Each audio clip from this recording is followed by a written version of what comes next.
What is up? My name is Scott Redler, the Chief Strategic Officer of T3Live.com. Welcome to today's recap, look ahead.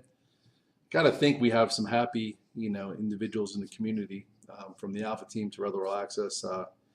We've been managing this range for the past week or so, where we've had some moves to, sell some strength, some ways to buy some from red to green as this range built. And then yesterday, when the range broke, made some pretty good money short the SPYs and the Qs, and we also had 3 different sets of puts that made really good money to counteract losing some money in the calls. I had puts and calls, and market moved enough to make the calls feel like a little bit of a sunk cost, and the puts made a lot of money. And we didn't have many longs. We got rid of most of it, into this spot right here.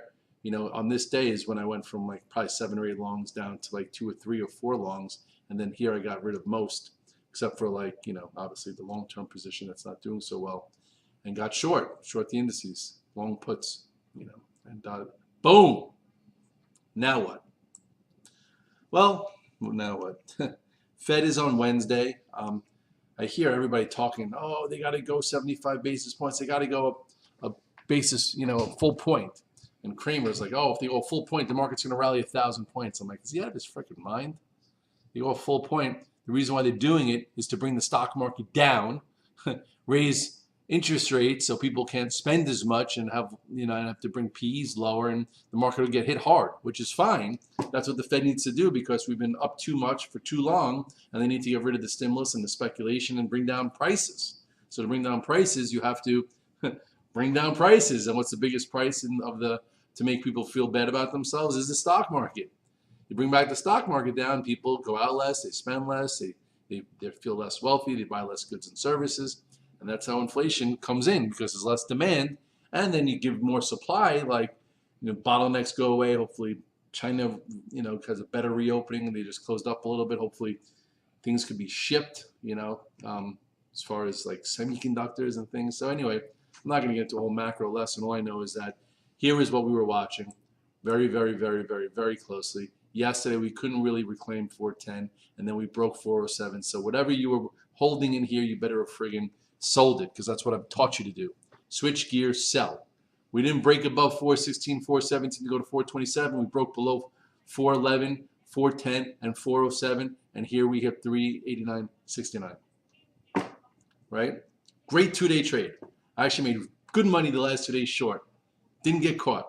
I only get caught like when there's a trap, I get caught when, things look really good, and then the next day it's trappy, and I have to adjust. And this was not trappy. This was get the hell out of the way, and this was your downside follow-up. And now the question is, do we retest 380, 50, which is the low, which is still a void? Here you have 386 and 385, so it's pretty close by. Do we need to test this gap first? We're down 1, 2, 3 days. Could happen. The Fed is on Wednesday. Sometimes they like to bounce things and push things up a little bit, let these moving averages come down a little bit. We're going to burn off a little bit of the 3-day move and then roll over. I don't know how it's going to happen. All I know is this is no man's land. There's no reason, in my humble opinion, that I think that all of a sudden this is going to be the low of the next month. Might be the low between now and Wednesday, maybe. Well, we'll see how we open up. We closed pretty weak. We're up a little bit after hours. I'm pretty neutral going into next week. Everything is kind of broken. There's nothing great going on here. Qs also, same thing. Here's your gap. Do we try and fill this gap prior to the Fed or not? Here you have 282 and 280. Broke 306.77. It broke 302. This was a nice trade short yesterday. Some of you guys have bought puts. Congratulations, you made money. Some of you who got short when you heard the CPI was hotter, which is what the play was this morning. Hotter CPI, get short or get the hell out of the way, and that happened. So now it's this low, 288.39. So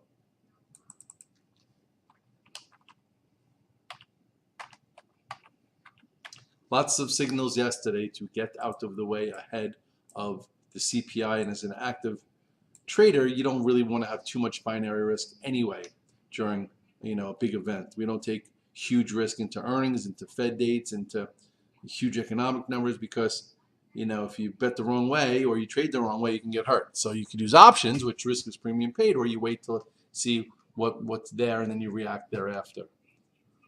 IWM yesterday broke its ascending channel here below the moving averages, had downside follow through. This is your new point of reference.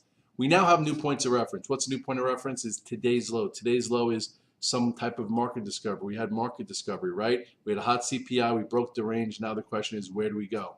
Today gave us a point of reference to where we went, and we use that as a point of reference for next week on how do we handle where we went today. Same way as get below and stay below, get above and stay above, right? Here it went below and stayed below 187, and now you're 10 points lower. Now we'll see what happens around this pivot tomorrow. Do we open above it and try and bounce? Do we open below it and try and reclaim it? We have no idea. We'll see how that goes Monday. XLE, some guys like, do I think the rally's over? Well, you had a nice little doji here, extended from the 8-day and the 21-day. If you got out of some size there, that was great. Or when it broke below the low of a doji, that's your confirmation that the slowing of momentum is there, and then you get out, and now all of a sudden, you could test levels. If you got out on this day or on this day, then today you were able to test. Now you have a new point of reference, 87.68. I don't know if this is the end of the energy sector. All I know is you had a 3-day pull-in, and there were ways and there were clues to navigate it. XLF, broke 34.50, broke the moving averages right here, and then you had 3 down days with a big gap. I guess we'll see what happens if which sector goes to the lows first, right? We got to judge relative weakness now and relative whatever. 32.43. If the banks start making lower lows before the SPYs, then you're like, all right, if the banks are making lower lows before the SPYs, better be careful buying the SPYs because chances are they can make lower lows, or that's the leading sector to the downside. This sector led us up, and now look how fast it came in. It's funny. Anyway, not really that funny. So after the close, Tesla announced a 3-4 in stocks, but I should just make some money shorted. We had a nice trade, reclaimed 700, got through 749 and went to 766. You had 66 points worth of action to figure out how to make money, and I made pretty good money there. Then it changed, and then today was pretty weak. Now what? I don't know. Now I guess this 700 doesn't mean much now. Now you can put this here. You can put this as the high. What's the high? 718. And what's the low? 683.74. I think they made it official of their 3-for-1 stock split. It was up at 715. I'm like, this isn't new news. They announced a stock split 2-3 months ago. Went up on that. Now they're just telling you what type. 3-for-1. Not the most exciting split. So anyway, now it's back down from 715 when I said this is not new news. Now it's down to 703. I made some decent money shorted. I'm not shorted on that. We'll see how it acts on Monday. Apple, you have switching gears there too. Here was your bit of a doji. Here was your push through failure. Then it broke sub 147. Get out of the way. Now what? I don't know. Here's 137-ish. This low is 137-ish. So let's put 137-ish. Does it open above 137-ish and hold on Monday? Or does it open below and reclaim it? I didn't trade Apple once today, did I? Nope. Probably should have shorted it. I was like, you know what? I still think Apple's got to pre-announce, or Apple's going to at least have a bad quarter. So I'm trying to be very careful there. Same thing with Amazon. Amazon, a lot of people made really good money short. Wow. Remember the 25% move?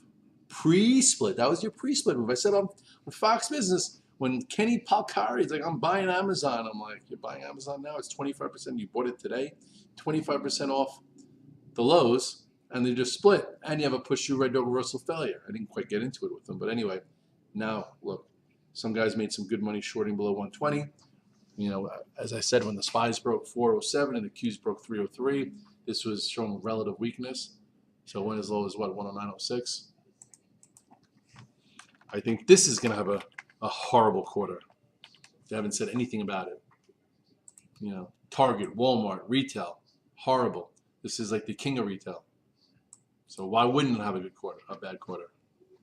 They wasted all the good quarters during the pandemic with McKinsey and Bezos selling all their shares. Now they announced a stock split into weakness, and it's a different story now. Different world. We'll see what happens. This is your low. Pretty damn close to it. If we were to open down 1, 2, 3 on a fourth down day, maybe a buy, we open up. Not much you could say. You now have a gap to the downside. Lots of gaps to the downside. So the question is, do we try and test these gaps before heading lower, or these gaps to the downside show you how weak these things are to continue to the downside? We shall see. Guys made good money short Meta. You had your fake move to the upside that failed, and then boom, broke below 194, broke below 183, and chances are back to the lows it goes. We made some tactical money here and there, but we love it and leave it. We do not trade things and stay with things below the 8 and 21 day. Here you had a nice move. That day it ended. Where'd it go as low as today? 175. Wow, just like that. That's how things move, guys. Like that. How do you adjust like that? You have to be prepared. If you're not prepared, you're not adjusting like that. Just a thought. Love to see this, by the way. Bluebird came out, good news, and it's up 54% after hours. Blue had a nice 2-day move, gave you a little signal that something was coming. This thing's been annihilated, so it's good to see some good news. This used to be the leader in CAR-T, you know, above NBIO. NBIO, whatever, has a conference this weekend. They're going to announce some data, so let's hope it goes well. And then anyway, the quiet period will be over, and maybe we'll get some insiders buying it, considering that they own it a lot higher. But anyway, so this is blue. Where could it go to? What's this? This is 540. It's already above that. Nice. Anyway, just pointing that out. AMD made a little bit of money in it, and then it failed. You know, some buyers came in. It was upgraded twice today. I made some money long it from red to green and gave a push. I was out, and then it broke 98.74, and that was that. I'm glad we got out of our power plays yesterday. Now we'll see what happens tomorrow. Maybe 1, 2, about 3 down days from 109 to here, so maybe there's a play for cash flow. All we're going to be doing is looking for cash flow based on a setup. How do we open up with the futures, and you know, where do we stand with the pivot from the day before? Was it weaker? Was it stronger? Etc. Etc.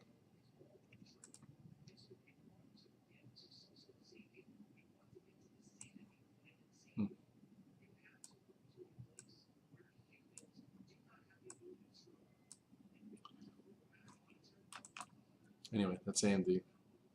This guy's talking Bitcoin on TV. Bitcoin actually held in there pretty well, but it's still nowhere. Broke this 29. Actually, this is 29. Broke this spot back below the moving averages. This might have a bad weekend. Ethereum broke 1700.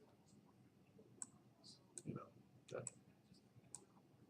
unless it's like a breakdown failure, which I don't think. It's been acting so poorly. I feel like Ethereum's going a lot lower. I've been posting the weekly chart to try and give you guys a little bit of, you know, caution. This is when I got out of most of my Ethereum, and then I played little plays here and there, but now I'm in nothing. Maybe you could put a good till cancel order in like 1426. First time it gets there, you could buy it, but ultimately, if the market, if the S&P is going to get to, yeah, it's a big if, to lows of the year or lower, why I don't see this holding this 1419. If you look at Bitcoin,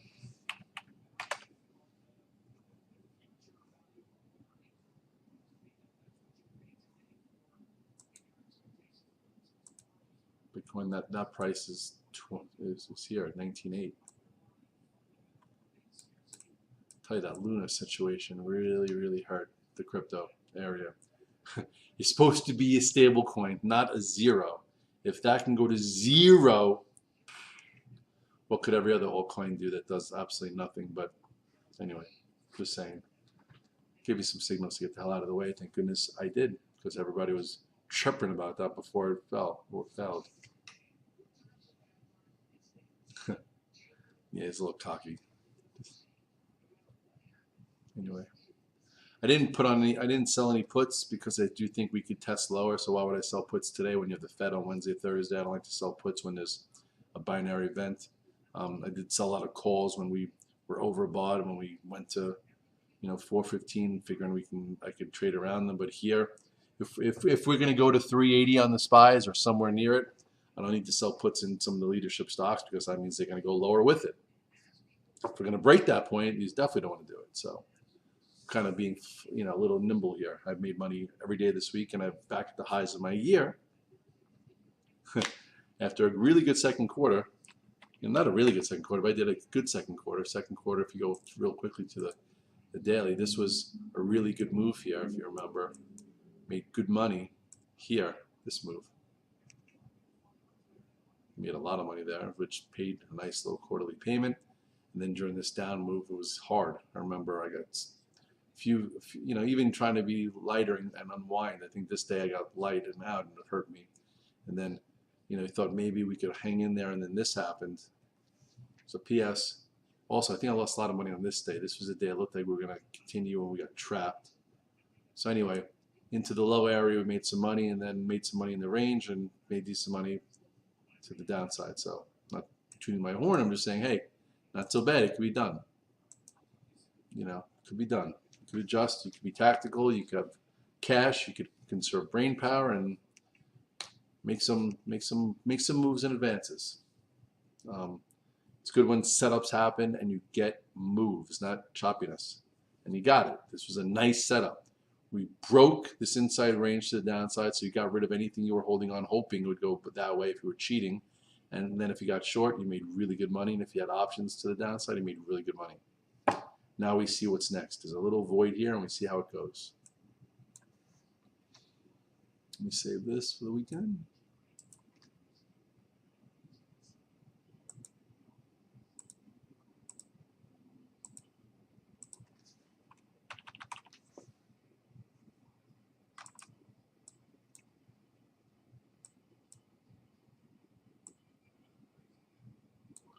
This is low here. That's 285.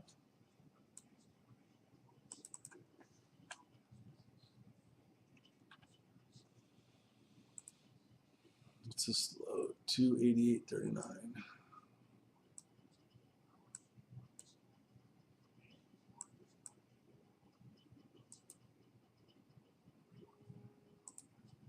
Someone asked me if I put some of my wife's cash account to work. I did not. I put her first tranche in 17% off the highs, and I didn't trade it. I'm not there to trade it. If we get back to the lows or break the lows of 3,800, I'll put probably another 25%. I went over this in the chart if you want to look at it. Hold on. So go back to the, I did it in the S&P cash. Let's see.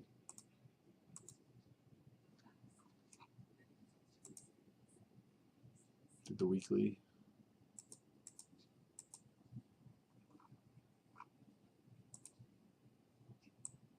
Here. So I went over the plan. So remember how I was like, all we did is retest the broken neckline? That's all we did. Then we broke below 4,073, and now we're at the bottom end. How fast do we test 3010? We don't know. How fast we get to the 200-day, that's moving up. The 200-day now is closer to 3640. And then you have all these other points of reference, so we'll see.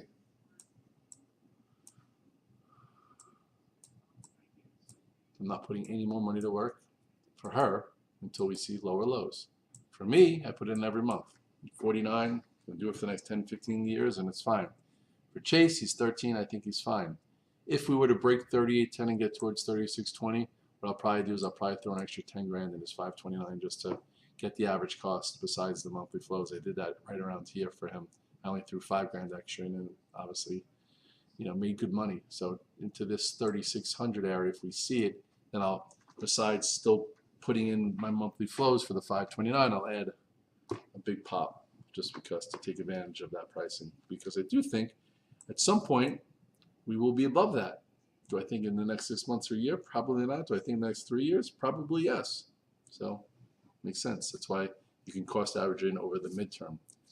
My wife's account is in a cost average account. You can't put money in. That's why I'm cute with that, and I keep it in mostly cash until crazy situations like this and like that.